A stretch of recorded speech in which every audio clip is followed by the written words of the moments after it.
Hello, everyone. I know it's hot, I know it's late, so I'll try to keep it fairly compact.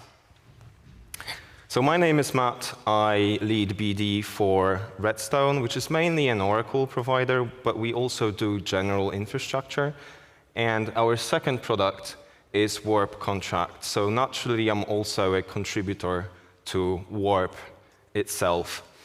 And this presentation is going to give you like a brief intro to how you should think about EVM systems in comparison to Warp Contracts and SmartWeave, so the framework of building smart contracts on top of Arweave, which is a data storage layer.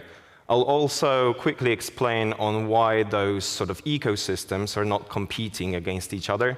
They are fairly complementary, but I'll dive deeper into that in a second as well.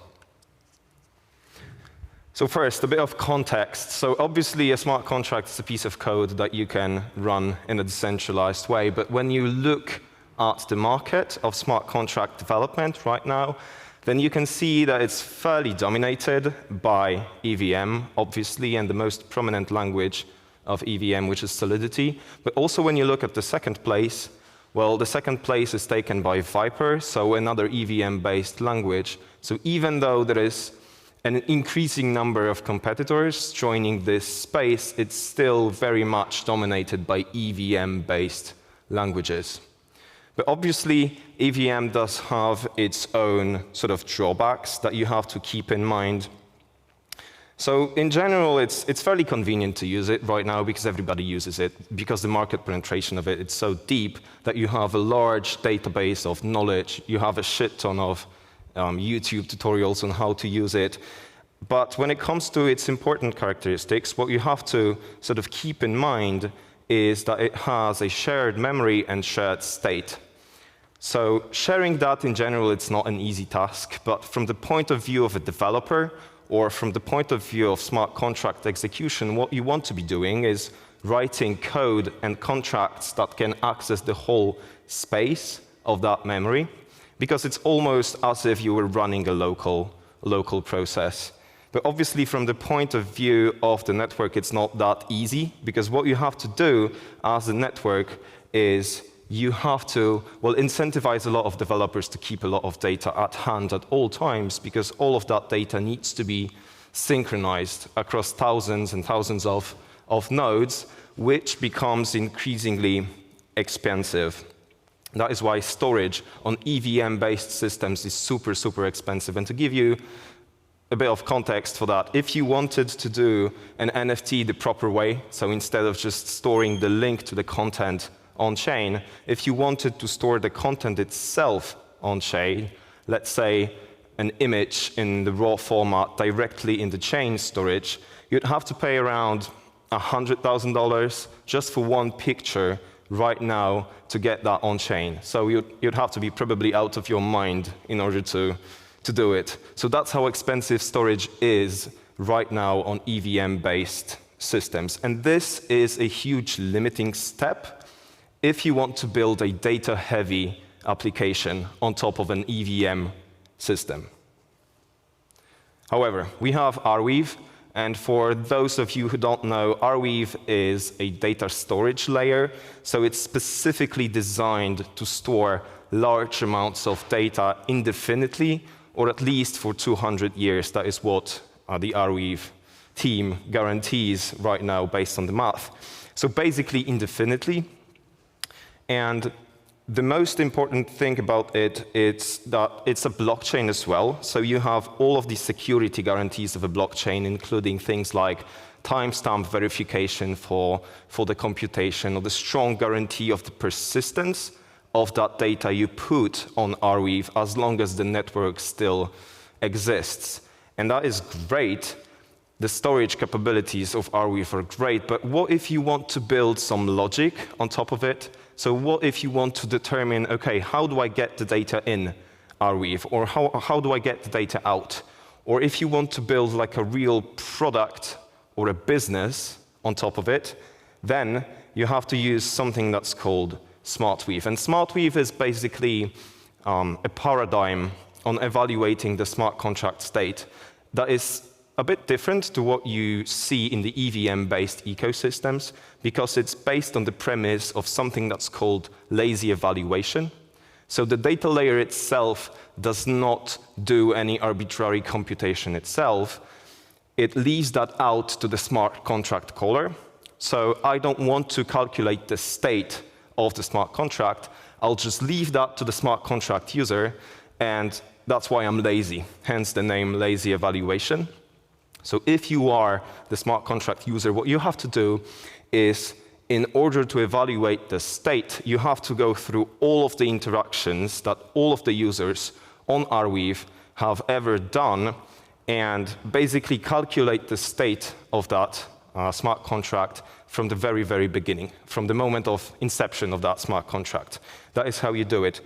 And so basically the way it works with SmartWeave, in other words, you just put the code out as a developer for people to use, then the users come in, they interact and calculate the state. All of those interactions are saved permanently on Arweave, and then the state can always be reevaluated based on those interactions. Now, what you have to do and know about SmartWeave is that it used to be not really usable back in the day, at least before Warp contracts, so the product we build at Redstone, came about. Because what we did was we basically took the philosophy of SmartWeave and just made it production ready and feature complete so that developers can really build and deploy smart contracts on Arweave. So what we are doing, that is basically the original idea behind SmartWeave, is we are just putting the code into the storage. So as a developer, you have a decentralized and trustless access to the code you're about to execute. And then we also decouple the execution of that code from the code itself. So why do we do it? Why do we do it? Because basically when you decouple both sides of this equation, you can really upgrade and optimize both of them independently. Okay? And this gives you a lot of flexibility in terms of things like the choice of language you'd like to use for that. So with Warp contract, we've gravitated towards JavaScript, which is basically, well, the baseline language for all web development currently. But obviously, it's not just vanilla JavaScript. We've done like a subset of it, just to make sure that everything we do with that JavaScript is deterministic, that every computation we do is safe and deterministic. But we are also big proponents of sort of bigger environments for doing these things, more environments that just make more sense.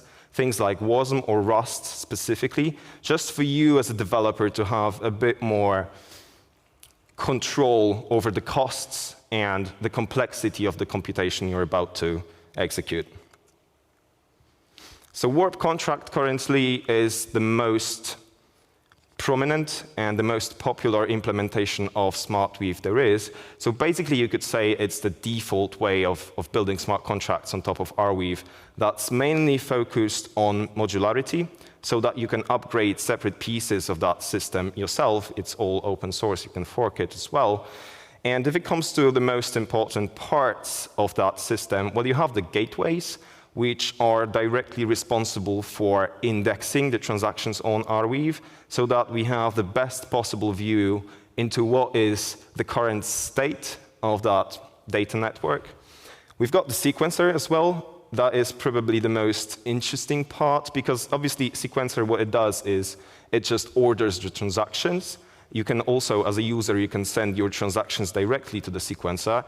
And what we are going to do in the upcoming months is we are going to release a decentralized version of that sequencer that we were working on for the past 1 to 1.5 years. So it's going to be, a lot of work has already gone into that. So I think it's going to be a very robust kind of an implementation. So if you're interested in those kind of topics, decentralization of sequencers, then you should definitely follow us on Twitter, because more info on that will be coming up soon. We obviously have the WASM environment for deterministic execution, for you to have more control over the costs and complexity of that execution. We have the DRE nodes, which is a decentralized execution network. if you don't want to do the computation yourself, what you can do is just delegate that to the DRE nodes. What they do is just take the code, calculate the state, and give you back the results.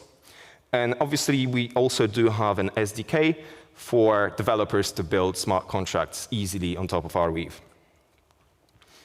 So the way it works operationally when you look at the life cycle of a transaction is it all starts with a sequencer, then it goes directly to our gateway, and the result of that is used by the executors to evaluate the state. You can do it either yourself with your own rules, or you can just delegate that to the DRE nodes. Now, so what's the business value behind all of this? What are the use cases that you can do with SmartWeave, but you can't really do with EVM-based systems? So let's take content once more as an example, and NFTs. So we got used to using NFTs on EVM-based chains. We got used to owning, trading them, and just having them in our wallets. But what we really do have in our pocket when we say we own an NFT is, well, just a derivative, right? A representation of the underlying content with no underlying content itself being stored on the chain. And that can be problematic, because what we see happening more and more often right now is those kind of zombie NFTs, where the content has already been deleted or whatever, the storage has expired. There is a bunch of different reasons that you can have behind it. So basically, there is just this empty shell derivative, but there is no underlying content beneath it. So an atomic NFT is basically a different kind of an asset, because it gives you a single place where you can store the content itself, as well as the logic for trading that token. So what you really own is the content itself as well, with that underlying logic, and what you trade is the same kind of a situation, the content plus the logic. So there is no possibility of the content evaporating suddenly. Going further, we have a lot of decentralized databases or database systems being built on top of Warp right now. So these are those systems that let you define, okay, how do I get the data in? How do I get the data out of Arweave? And do a whole bunch of stuff like indexing the data, formalizing it, processing it, whatever, you name it. These are protocols like WeaveDB, First Batch, and a couple of different very strong teams building right now on top of Warp for all the people that would like to build a permanent, decentralized, like truly decentralized database. AI, obviously we do see the boom in AI, but with that boom comes a lot of protocols that would like to build it in a truly decentralized and open way, not only calling themselves open AI, as some people do in the Silicon Valley. So what I mean by this is basically training the models in an open way, so you can see all the inputs, you can see all the calculations, you can check if there is any malicious or potentially malicious data involved in that whole process. And this is probably the way AI should be built in the future. Not sure if it will be built this way, but it's probably the way it should be built. So I just hope that those kind of solutions get more and more traction as we progress with the development of that sphere as well. So basically, those kinds of use cases are not even close to be possible on EVM-based systems, just because of the sheer volume of data that you have to process, and just because of the amount of computation that you have to do in order to make this work. So for these kinds of use cases, Warp is an enabler, and Arweave is the data storage layer as well. DataFi, so you can think of those sort of content markets the way you think about social graphs right now. It's a bit of a broader category than social graphs. But in general, these are the markets that can allow you to incentivize people to post content or reward content creators or content curators, actually, for what they do. And this sort of plugs in really well into my last slide today, which is going to be a little bit of a case study. So this is a real business use case that we've done with Lens protocol. You've probably heard about them. The biggest social graph to date, to my best knowledge. So basically what Lens does is they have a lot of interactions between users and the protocol. It's all based on Polygon as the underlying originating chain. But what Lens needs is first, they need to offload historical data of those interactions somewhere, and Arweave is definitely the place to do that, but it's fairly easy. It also goes through Warp. But what they also need to do is, to give you an example, let's take comments on Lens as an example here. So let's say you want to reward the person that comments you the most in the lifetime of your profile. So what you can also do, thanks to Arweave and Warp, you can just look at the historical data, retrieve it, and bridge it back to the originating chain, which is Polygon in that specific use case. So now this data is not only stored permanently, but it remains operational throughout its whole lifetime. So you can just bridge back the data package with what you've just calculated, and then just trigger the smart contracts of Lens protocol to reward the right people or do whatever you want to do with what you've just retrieved from Arweave. So there's many, many more of those use cases. We post a lot about them on our blog. And if you'd like to dive deeper into how that works specifically, then probably our website and our blog is going to be the best sort of place to start.